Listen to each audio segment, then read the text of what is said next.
നമസ്കാരം. ഇന്ന് ഞാൻ രാവിലെ ഇവിടെ ഫ്ലൈറ്റിൽ ഡൽഹിയിൽ വന്നതായിരുന്നു. അപ്പം നമ്മുടെ കേരളത്തിൽ നിന്നുള്ള MP സുരേഷ് ഗോപി ഉണ്ടായിരുന്നു.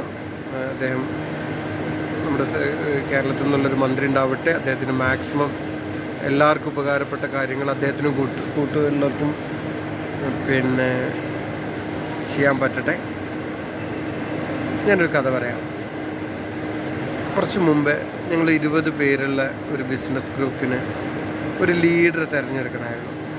അപ്പോൾ ഈ 20 പേരും സത്യം പറഞ്ഞാൽ അവരുടെ ഏരിയയിൽ അവരൊക്കെ വലിയ കഴിവുള്ള ആൾക്കാരാണ്, ലീഡ് ചെയ്തിട്ട് എക്സ്പീരിയൻസ് ഇല്ല. അപ്പോൾ ഈ 20 പേരിന്ന് ആര് തിരഞ്ഞെടുക്കുന്നുള്ളൊരു സിറ്റുവേഷൻ വന്നത്. അപ്പം തിരഞ്ഞെടുക്കുന്ന ആൾ എന്താവണം, ബാക്കിയുള്ള 19 പേരുടെയും ആവശ്യങ്ങളും അവരെ ഹെൽപ്പ് ചെയ്യുന്ന, അവരെ ബൂസ്റ്റ് ചെയ്യുന്ന, അവരെ ട്രാൻസ്ഫോം ചെയ്യുന്ന ആളാവും വേണം. അപ്പോൾ ആര് തിരഞ്ഞെടുക്കും? അപ്പം എനിക്ക് ഓർമ്മയുണ്ട്, ഞാൻ ആ ഒരു ഓപ്പർച്യൂണിറ്റി ചോദിച്ചു. ഞാൻ അതിൻ്റെ ഇലക്ഷൻ കമ്മീഷണർ ആവാം, അതുകൊണ്ട് തന്നെ ഒരു കാൻഡിഡേറ്റ് നമുക്ക് കുറക്കാം, പിന്നെ 19 പേർക്കുള്ളിൽ ആർക്കാണോ കൂടുതൽ മെജോറിറ്റി ഉള്ളത് അവരെ ലീഡറാക്കാമെന്ന് പറഞ്ഞു. അപ്പോൾ നമ്മുടെ ഇന്ത്യയിലൊക്കെ ഉള്ള ഒരു ഈ മെജോറിറ്റിക്കകത്ത് ചെറിയൊരു പ്രശ്നം, ചെറിയതല്ല വലിയൊരു പ്രശ്നം തന്നെ എനിക്ക് ഫീൽ ചെയ്യാറുണ്ട്. എൻ്റെ പെർസെപ്ഷനിലുള്ളതാണ്. ഇത് പല രാജ്യത്തും ബെറ്റർ ആക്കിയിട്ടുണ്ട്. ഉദാഹരണം പറയുകയാണെങ്കിൽ ഇപ്പം 3 സ്ഥാനാർത്ഥികൾ ഉണ്ടെന്ന് വയ്ക്കാം. ഒരാൾക്ക് 40%, രണ്ടാമത്തെ ആൾക്ക് 35%, മൂന്നാമത്തെ ആൾക്ക് 25% വോട്ട് കിട്ടിയെന്ന് വിചാരിച്ചു. അപ്പോൾ നമ്മുടെ ഇക്വേഷനിൽ എന്താണ്, ഈ 40% ഉള്ള ആൾക്കാണ് മെജോറിറ്റി. ആക്ച്വലി അങ്ങനെ അല്ല.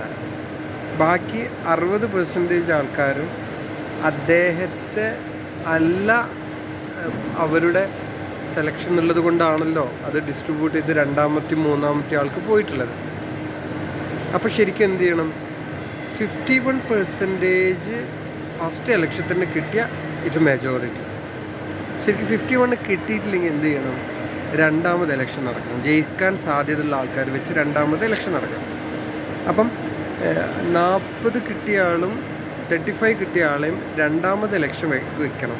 അപ്പോൾ ഈ ബാക്കിയുള്ള 25 ഇവർക്ക് 2 പേർക്കും ഡിസ്ട്രിബ്യൂട്ട് ചെയ്ത് പോകും. അപ്പോഴാണ് റിയൽ 51% ഉള്ള മെജോറിറ്റി. ശരിക്കും അത് വരും വരെ ഈ സൈക്കിൾ ചെയ്യണം. ഇതാണ് ശരിക്കും റിയൽ ജനാധിപത്യം എന്നുള്ളതാണ് എൻ്റെ മനസ്സിലാക്കൽ. പല സ്ഥലത്തും അങ്ങനെ ചെയ്യുന്നുണ്ട്. അങ്ങനെ എൻ്റെ കഥയിലേക്ക് വരാം. അങ്ങനെ ഞങ്ങൾ 19 പേര് ശരിക്കും സത്യം പറഞ്ഞാൽ ഞങ്ങൾ നേരിട്ട് പലരും കണ്ടിട്ടില്ല. കോവിഡ് പീരീഡിലായിരുന്നു ഈ ഒരു ലീഡറെ എടുക്കേണ്ട ആവശ്യം വന്നത്. അപ്പോൾ അതിനകത്ത് ഞങ്ങൾ ഇതേപോലെ ആദ്യത്തെ ഒരു ഇലക്ഷൻ നടത്തി. അതിൽ 19 പേരും കാൻഡിഡേറ്റ് ആയിരുന്നു. എന്നിട്ട് അതിൽ ജയിക്കാൻ സാധ്യതയുള്ള ആൾക്കാരെ കൊണ്ട് 2ഉം 3ഉം മൂന്നാമത്തെ പ്രാവശ്യമായിട്ട് ഇലക്ഷൻ ചെയ്തിട്ടാണ് 51% ഉള്ള ആളെ സെലക്ട് ചെയ്തത്. അപ്പോൾ ഇതുകൊണ്ടുണ്ടായ ഗുണം എന്താ വെച്ചാൽ, ഈ എടുക്കപ്പെടുന്ന ലീഡറിന് ശരിക്കും ഒരു ഫീല് വരും. എന്നെ എല്ലാവരും, അതും ഹിഡൻ ആയിരുന്നു കേട്ടോ, വോട്ടിങ്ങൊക്കെ ഹിഡൻ ആയിരുന്നു. അപ്പോൾ എന്നെ ഇത്രയും പുറത്ത് പറയാതെ എന്നെ ചൂസ് ചെയ്തു എന്ന് പറഞ്ഞത് കൊണ്ട് തന്നെ അദ്ദേഹത്തിനൊരു എക്സ്ട്രാ റെസ്പോൺസിബിലിറ്റി തോന്നുകയും ചെയ്തിരുന്നു.